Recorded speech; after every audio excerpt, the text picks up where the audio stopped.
All right. Raise your hand if a stranger has ever been kind to you before. I want you to think of something small, like someone holding a door open for you. Or maybe something a little more grand, like someone buying your groceries for you because your card got declined. Now, with your hand still raised, I want you to reflect on that moment. How did it make you feel? Did it completely turn your day around? Did it change your views on the world? Maybe you felt a greater trust for people, and just maybe, that act inspired you to do the same for someone else.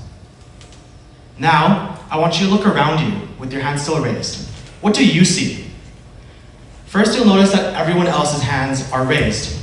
You're going to see some people lost in memories they haven't visited in years, some people nodding thoughtfully, and some people with a faint smile across their face.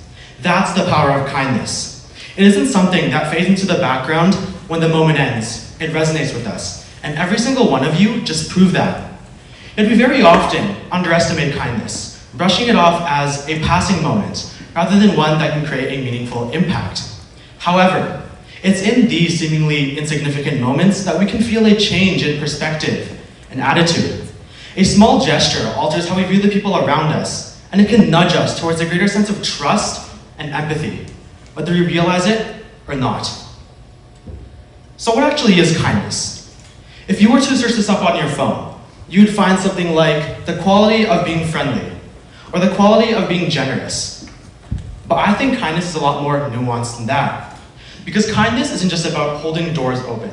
It's about the deliberate decision to recognize when someone needs help and then to act. And in this way, kindness is the rebellion against indifference. It's about choosing to care when others choose to ignore.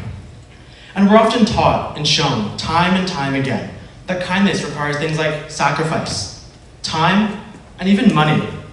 Viral videos and TikTok celebrate grand gestures, leaving us with the impression that if you care more, then you have to give more. And I'm sure you've all seen those videos on TikTok at some point of someone going to a restaurant to go buy 40 meals for the homeless. And while I commend these people for the generous acts, there's one small problem.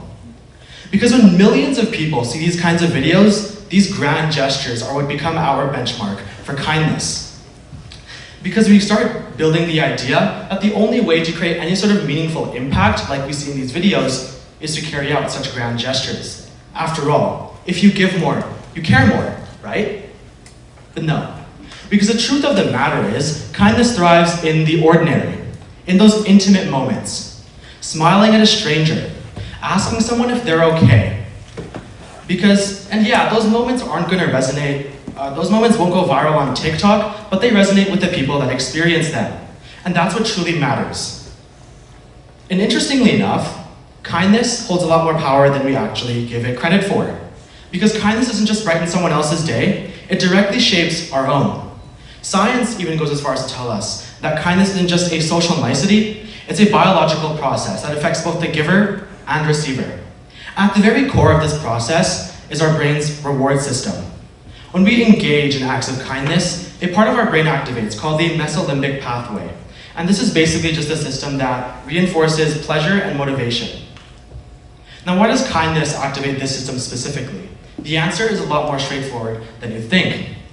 Throughout human history, our brains have valued things like connection, and they continue to do so. And this connection is what was crucial for our survival. And so being kind to people meant that you had a greater sense of trust in people and they had in you, and you could strengthen communities. And so our brains reward this behavior by releasing neurotransmitters that make us feel good in the moment, and they encourage us to continue being kind. And so whenever we engage in an act of kindness, one chemical that is released is oxytocin, also referred to as the love hormone. This is released whenever we feel things like trust, affection, and connection. And so when we engage in an act of kindness, this chemical is released. But oxytocin is also linked to things like lower stress levels, lower blood pressure, and it strengthens our social bonds. This means that whenever you're kind to someone, you're not only making them feel better, you're also calming your own nervous system. However, oxytocin doesn't stand alone, because acts of kindness also release dopamine, which is our brain's reward chemical. And I'm sure this is a neurotransmitter that you're all a little more familiar with. because this is the same one that reinforces positive thought and these positive gestures, and they encourage us to continue repeating it. And so when we engage in the act of kindness, our brain rewards us with a dopamine rush. And because of this positive behavior is reinforced and we're encouraged to continue being kind. What this means is that kindness is both emotionally fulfilling and neurologically reinforcing. We feel good when we're kind, and our brains, wanting that constant dopamine rush, push us to keep being kind. Now, kindness doesn't only affect the brain. Surprisingly enough, kindness even has physical health benefits. Research shows that people who regularly engage in kindness have lower inflammation, better immune systems, and even a lower risk for heart disease. In particular, a study published in the journal Psychosomatic Medicine tells us that people who volunteer regularly have these traits, but they also have lower levels of cortisol, which is a stress hormone that gives us higher blood pressure and anxiety. This means that when we are kind, we have a greater sense of calm and well-being. Now, out of all this research on kindness and its effects both physically and mentally, what I think is most important is that kindness doesn't just affect those who receive it or give it, because it also affects those who witness it. When we witness an act of kindness, our brains react similarly as if we were to have experienced that ourselves. This is because of something called our mirror neuron system, which is a group of neurons in our brain responsible for helping us feel empathy, and it helps us imitate other behaviors that we see. A simple example would be yawning. Now, if I were to yawn right now in front of you, well, first I would tell you that I didn't sleep very well last night, but more importantly, I bet that over half of you would also yawn. And I'm sure you've felt this sometime before. You see someone else yawn, and then out of nowhere, you also feel like yawning. But it isn't out of nowhere. It's your mirror neuron subconsciously telling you to copy what you just saw. This is the same reason that when we see someone get hurt, we sort of flinch and we step back because our brains react as if we just experienced that ourselves. And again, this allows us to also relate to people who go through pain right in front of us. And this is the same logic that we can apply to kindness. When we witness an act of kindness, our brains react as if we were the ones who were just kind, and our brains feel good. And because our brains feel good, they want to continue having that feeling, and so our brains encourage us to do something similar. And that's the thing with kindness. It isn't something that stops after a single moment. It has its ways of carrying itself forward and spreading through the ripple effect. When one person is kind, others follow suit. Think about a pay-it-forward chain at a drive-thru. And maybe you've been in one before.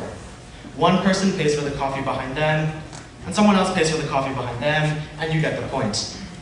There was a Starbucks in Florida a few years ago that had a pay-it-forward chain.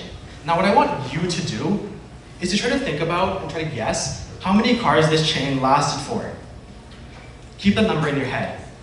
You might say something like 5 cars, or 10 cars. But probably no more than 20 cars because 1, Starbucks is expensive, and 2, you don't want to end up paying for someone's outrageous $70 Starbucks order. Now, whatever number you have in your head is probably wrong. And it's probably wrong by a lot, because the real answer is 340 cars. It is 1.5 kilometers of people buying caramel macchiatos for each other. Why? Because kindness is built into us. It's how we're wired, and we find pleasure within that. But wait, if kindness is so good for us, and if it's so biologically ingrained into us, then why, in moments of need, does it feel easier to walk past someone than to stop and ask, how can I help? Why does it feel as though our supply of kindness is running short? The truth is, we live in a world that's hyper-connected through technology. But it's this connection that often creates division. Social media algorithms, for example, push us into echo chambers, where we are exposed only to content that we already ideologically believe in. News outlets often report on things like conflict, grabbing our attention with sensationalism rather than unity. And when that happens, people become more divided and more fearful of each other. A study done in 2023 shows that 65% of people believe that societal kindness has declined throughout their lifetime. And when that happens, kindness begins to feel like a risk. What if it makes me feel weird? What if it makes me feel strange or uncomfortable? What if it actually makes no difference whatsoever? Think about the last time you went for a walk in the park and you encountered a stranger. Did you consider saying hello to them? Did you consider complimenting their sweater because you really liked the color and you wanted to know where they got it from? I certainly try to, but more often than not, I'm met with silence. And occasionally that dead stare. And I even asked some of my friends if they do this, and one of them said, and I quote, "No, what? I'm not a weirdo." Now, while I didn't take this personally, for the most part, it did show me something very, very important. Kindness is becoming rare enough that we're able to pretty easily label those who offer it to us as weird, strange, and socially awkward. Now, the thing with kindness is that this creates a lot of division when we think that kindness is something lesser.